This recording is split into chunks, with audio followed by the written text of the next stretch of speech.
again, and guys, today we will be learning German cases.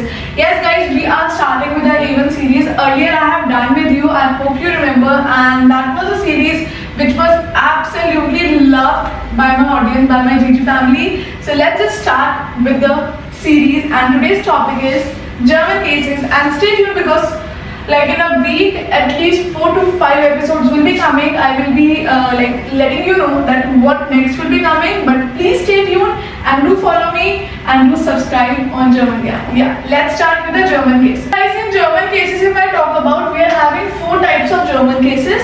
First is nominative, accusative case, dative case, and this is genitive case. So genitive we will be not studying today. Genitive comes in A2. So we will be studying nominative case, accusative case and dative case. So I hope you all are ready. Without wasting time, let's get started. So guys, nominative case. In nominative case, basically nominative is something in which we are having a sentence and we don't have any object. Nominative case sentence are just very simple. It will be having subject plus verb. The sentence structure will be subject and verb. Only subject and verb. In this particular, we will be having no object. Very important, no object. If I want to give you example for English, so very simple. Ram sleeping. So Ram will be a subject and sleeping will be a verb. Right? There is one more example which is Ish bin Nidhi. So here Ish and Nidhi are the same person. So Ish bin Nidhi. I hope this is clear to you. Just read all the 4 points. If you have any doubt, then right now pause the video and comment me in comment section. And then we'll be starting with the second case, which is accusative case.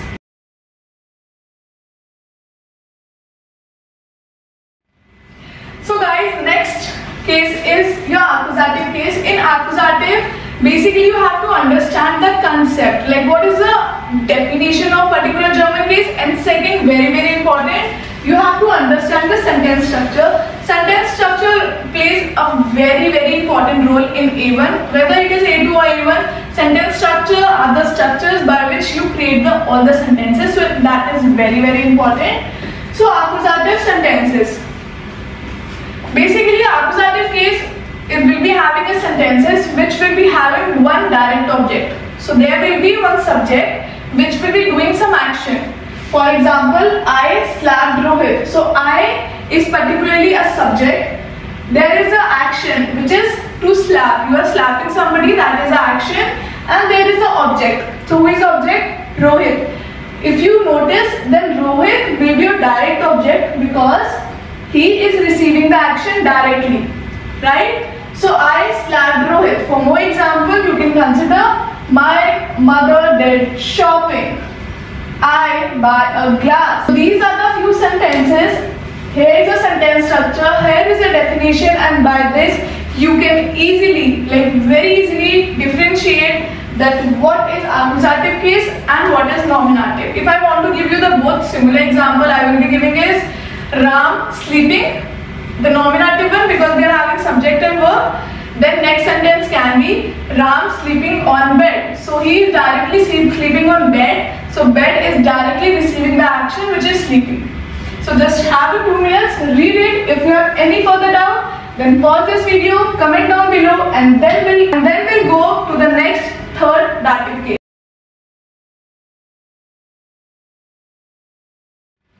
Okay guys, now let's learn the third and the last case for A1. We are having 4th case also, but in that we will be starting in A2. So this one is dative case.